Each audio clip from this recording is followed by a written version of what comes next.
जानकारी देना चाहूंगा कि 11 से 13 अप्रैल को अपने यहाँ सिरसा रोड पर ओशो ध्यान उत्पन्न है। उसमें 3 दिवसीय ध्यान शिविर और 1 दिवसीय महासत्संग का आयोजन किया जा रहा है। और सबसे बड़ी बात है, संत ओशो, सतगुरु ओशो, उसके बारे में हम सभी ने सुना होगा। उनके छोटे भाई स्वामी शैलेंद्र सरस्वती जी भी पधार रहे हैं 13 तारीख को जो महासत्संग है उसके लिए। तो उसके लिए मतलब आप सभी आमंत्रित भी हैं। और मैं ज्यादा न जानकारी देते हुए बताना चाहूंगा, हमारे साथ माँ सांची जी हैं, स्वामी संजय जी हैं जो ओशो ध्यान उत्पन्न को संचालित करते हैं, आचार्य चंद्रशेखर जी हैं जो पठानकोट से विशेष रूप से पधारे हैं। मैं आपको एक बात और साझा करना चाहूंगा कि ओशो ध्यान उपवन में नियमित रूप से ध्यान शिविर लगते हैं, ध्यान सत्र आयोजित होते हैं और स्वामी संजय जी, माँ सांची जी निःशुल्क वहां पर ध्यान विधियां सिखाते हैं। तो अब मैं चाहूंगा कि स्वामी संजय जी से की विस्तृत जानकारी दें 3 दिवसीय कार्यक्रम। स्वागत जी, सभी पत्रकारों भाइयों का स्वागत। मैं स्वामी संजय। आप सबने ओशो के बारे में सुना होगा, ओशो की देशना। ओशो ने आज के मनुष्य के लिए और ओशो ने हमारी जो भारत की खास चीज है, सभी संतों को पुनर्जीवित किया है। ओशो की देशना बुद्ध पर, महावीर पर, कृष्ण पर, सूफिज्म पर, जीसस पर, सभी गीता पर, सभी संतों को ओशो ने पुनर्जीवित किया है और एक जीवन का एक नया ढंग दिया है जीने का, कि कैसे हम बाहर जिंदगी को भी जिए और भीतर शांत भी हो। ओशो का नए मनुष्य का एक स्वप्न है कि मनुष्य, आज का मनुष्य, क्योंकि साइंस बहुत तरक्की कर रही है, बाहर से हमें बहुत कुछ नॉलेज है, उसी तल पर हमें भीतर से भी शांत होना है।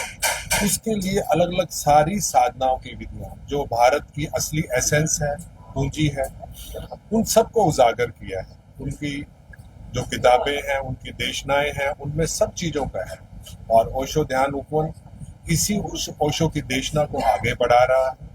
इसी बाबत हर संत के समय पर उनकी जो देशना है, उसके प्रोग्राम्स, उनकी जो एसेंस है, उनकी जो साधना है, उस पर प्रयोग कराए जाते हैं। जैसे अभी हम एक ओंकार सतनाम, सतगुरु नानक देव जी से हम परिचित है, गुरु सहमान से, और जो उनकी देशना, जो उनकी साधना की विधि है, उस पर प्रयोग होंगे 3 दिन के।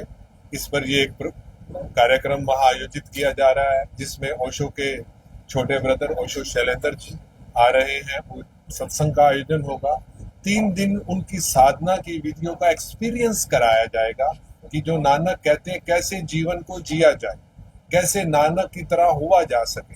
जो नानक ने अनुभव किया, गुरु नानक देव जी ने अनुभव किया, वो भी हम अपने जीवन में अनुभव कर सके, उस पर प्रयोग कराए जाएंगे। तो ये ओशो ध्यान उपवन का जो असली ऑब्जेक्टिव है, ओशो की देशना को, जो हमारी आज भारतवर्ष की मेन चीज है, एसेंस है ध्यान की, साधना की, आंतरिक। क्योंकि यहाँ भारत में पैदा होने का एक मतलब है कि हम एक किसी खोज में है, आत्मा की खोज में है, उसको अनुभव कराना, उस एक्सपीरियंस को, ताकि हम भीतर शांति को अनुभव कर सकें। तो उन सब चीजों पर प्रयोग कराए जाते हैं। और इसके साथ साथ जो आधुनिक मनुष्य की दिक्कतें हैं, आज की जीवन की जो प्रॉब्लम्स है, स्ट्रेस है, एंजाइटी है, डिप्रेशन है, भागदौड़ है, एनवायरमेंट है, ओशो ने इन पे सब पे दूरदृष्टि डाली। तो ओशो ध्यान उपवन एक तरह का एक रोल मॉडल है। वो उस तरह का कैसे प्रकृति के साथ लयबद्ध होकर जिया जाए, कैसे इस विराट के साथ लयबद्ध होकर जिया जाए, कैसे बहुत लोगों के साथ मिलकर जिया जाए, जो ओशो की देशना एक कैम्यून की है, उस दिशा पर कुछ काम कर रहा है। तो ये प्रोग्राम उसी दिशा में एक प्रोग्राम की ये डिसाइड हुआ है। इसके बारे में, इसकी और डिटेल से कि गुरु नानक देव जी की क्या शिक्षाएं हैं, किस तरह का प्रोग्राम होने जा रहा है और क्या सत्संग का आयोजन होगा, उसमें हमारे एक सीनियर आचार्य ओशो शेखर जी हैं जो पठानकोट से आए हुए हैं। वो थोड़ी सी और आपको इसके बारे में डिटेल से जानकारी देंगे। तो मैं चाहूंगा कि शेखर जी इसके बारे में बताएं। आप इधर आ जाइए और आवाज लाउड।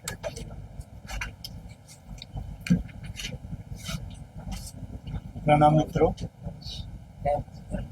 यहाँ पर जो 3 दिवसीय कार्यक्रम होने जा रहा है, एक ओंकार सतनाम उसका टाइटल है,